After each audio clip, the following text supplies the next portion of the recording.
président de la République. Réception, sollicitation de dons, de moyens, de subsides dans le dessein de troubler l'ordre public, attenter à la sécurité de l'État, entre autres infractions.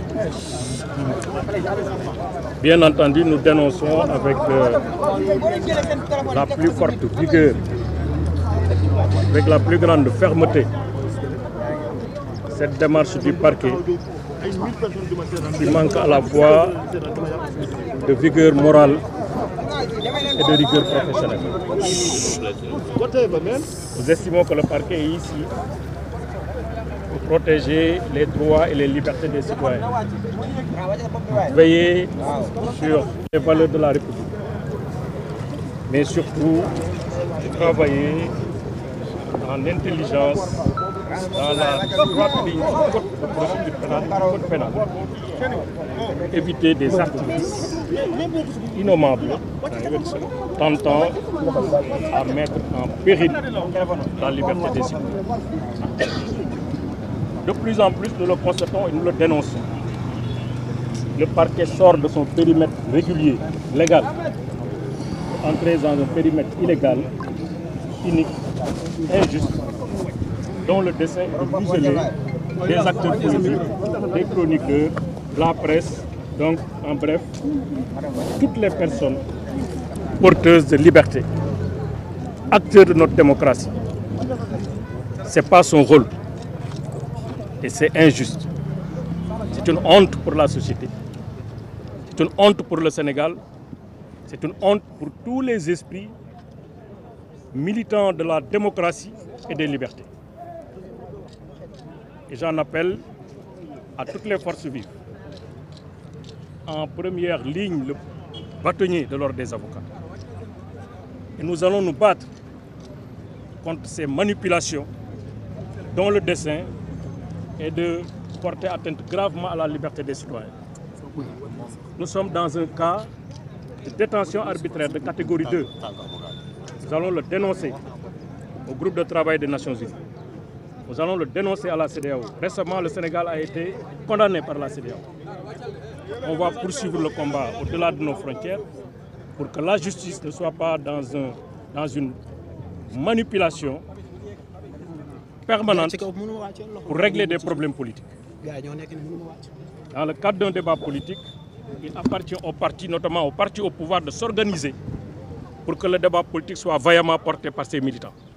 Il n'appartient pas à la justice, particulièrement au parquet, qui se transforme en police politique du PASTEF pour régler des comptes. Nous n'accepterons pas.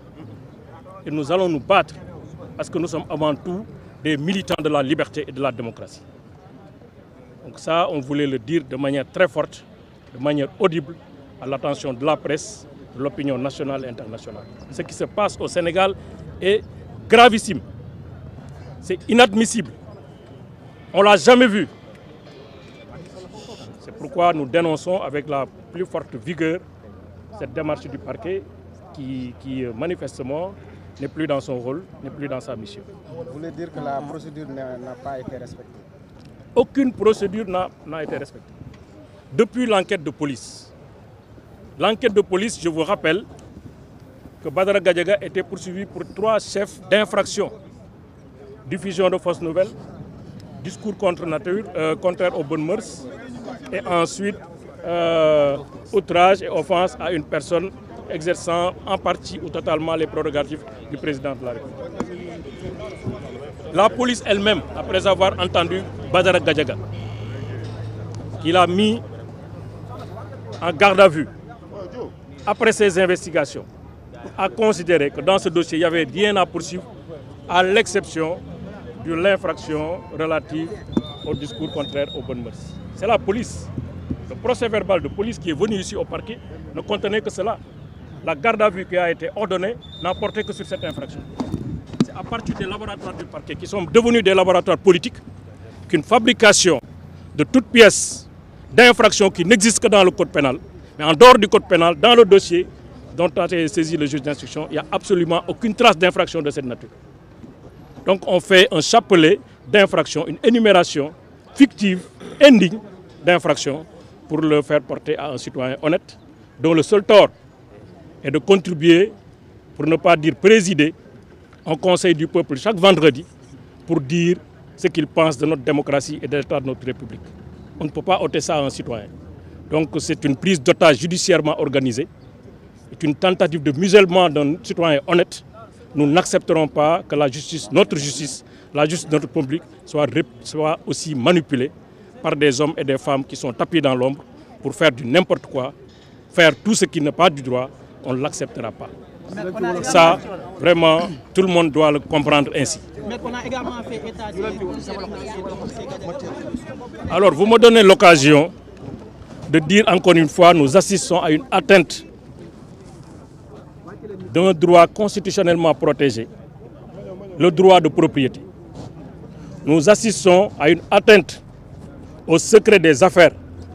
Nous assistons à une atteinte du droit d'avoir de l'argent.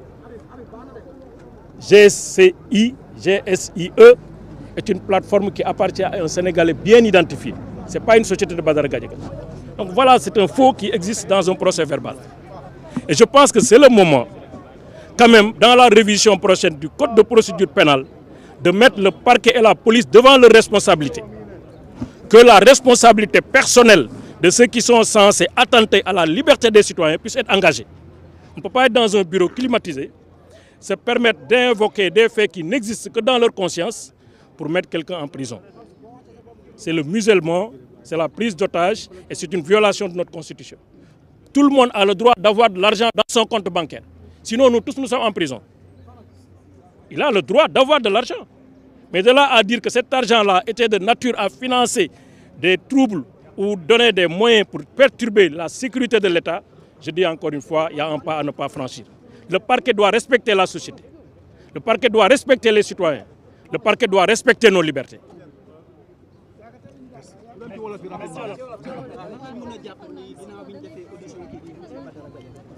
li ñuy jàpp daal léegi gannaaw bu ñu santé sunu borom nag di remercier au nom de tous les avocats ici le collectif qui se sont spontanément constitués autour de Badara Gadiaga pour lui apporter soutien. Ñu ngi gërëm loolu waroon naa ko wax ci tubaab le juge d'instruction, le doyen des juges d'instruction qui nous a reçus avec beaucoup de courtoisie, qui nous a prêté une très forte attention, qui a montré que la justice pouvait s'exercer dans la sérénité et la lucidité qui s'y est. Et c'est le lieu vraiment de le féliciter, de l'encourager dans cette voie, parce que nous avons besoin d'écoute, nous avons besoin de considération, nous avons besoin aussi que le droit soit préservé. Et je pense qu'effectivement, il est dans cette voie. Donc nous avons senti di ko gërëm ci accueil bi mu ñu defal. Mais ñu leen di annoncer malheureusement que Badara Gadiaga, juge d'instruction bi, comme ni ko parquet demandé, ak article yi mu visé, juge d'instruction placé na ko sous mandat de dépôt, inculpé na ko nag pour ñeenti chef d'accusation. Mooy benn bi mooy diffusion de fausses nouvelles, bi ci topp mooy discours contraire aux bonnes mœurs, bi ci topp moom mooy offense à une personne exerçant les prérogatives du chef de l'État. Mais bi ci gën a doy waar nag nga xam ne ñun ñëpp moo ñu nërmel te mosuñu ko gis ci dossier bi. L'enquête n'a jamais porté sur ça, mooy li ñuy wax réception ou sollicitation de fonds de subside maanaam nga jël alal wala nga laaj alal boo xam ne da nga koy jël pour utiliser ko contre nguur gi nërmel ko daaneel ko apporter des troubles à l'ordre. Loolu lu grave la dañu teg ci deram te daañu montré ci fii fan yu néew te commencé nañ ko ne loolu ñuy wax taxawul fenn amul tubéy amul yére amul musóor bu dee jigéen ay waxu caaxaan la wax nañ nag léegi ñun li ñu gis muy raam bu ñu ko teelul arrêté si ñag bi la jëm mooy procureur boo xam ne nekkatul procureur de la République notre République mais parquet la boo xam ne nii dafa nekk office politique pour défendre benn parti boo xam ne ni ce parti là est malmené dans le débat politique et dans le débat public. Loolu du cëru procureur li mu war a xool xam ngeen ko Badara Gadiaga mi kenn mënu ko jiiñ ay waxu yoo xam ne nii taxawul kenn mënu ko jiiñ ne dafay financer pour perturber ordre public wala ay bonnes mœurs wala yu kenn xamul loolu amul.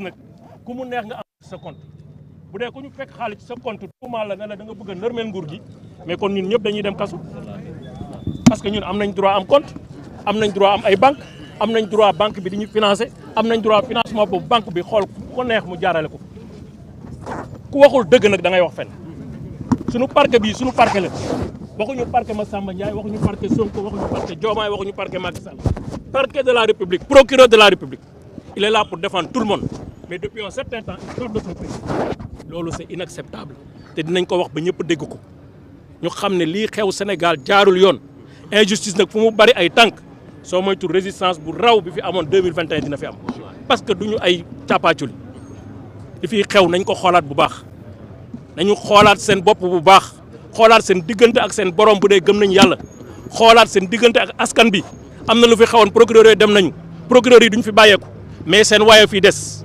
nañu xoolaat bu baax li ñuy def te tooñ baaxul tooñ jàmbur baaxul lii prise d'otage la détention arbitraire la donc moo tax ñu ngi waxaat procureur ak ay ñoñam nañu xoolaat seen bopp bu baax juge bi nag def na li mu war a def bu soobee yàlla ñun tamit dinañ def li ñu war a def parce que justice du Sénégal rek CEDEAO mu ngi fi Nations Unies mu ngi fi groupe de travail sur les détentions arbitraires mu ngi fi tey bu soobee yàlla bâtonnier bi dina jot lettre am mais aussi ñi nga xam ne ci international bi yëpp war nañu jot seen i lettre ak seen i bataaxal dinañ ko jot parce que Sénégal nag di woon démb Sénégal démb la ak bërka démb ak tey du ñu nangu li nga xam ne musu fi am ku ne ñoxoon njaay ñu la division de fausse nouvelle ku ne ñoxoon njaay ñu la discours contraire aux bonnes mœurs ba léegi nag ñu ciy yokk ay article 80 pour des hommes politiques ma ne c'est grave suñu ko waxul ak suñu ko waxee ñëpp xam nañ li fi am du ak njubadi la njubadi nag amul ñaari tur amul ñetti tur moo tax ñu ngi wax que ne nañu def attention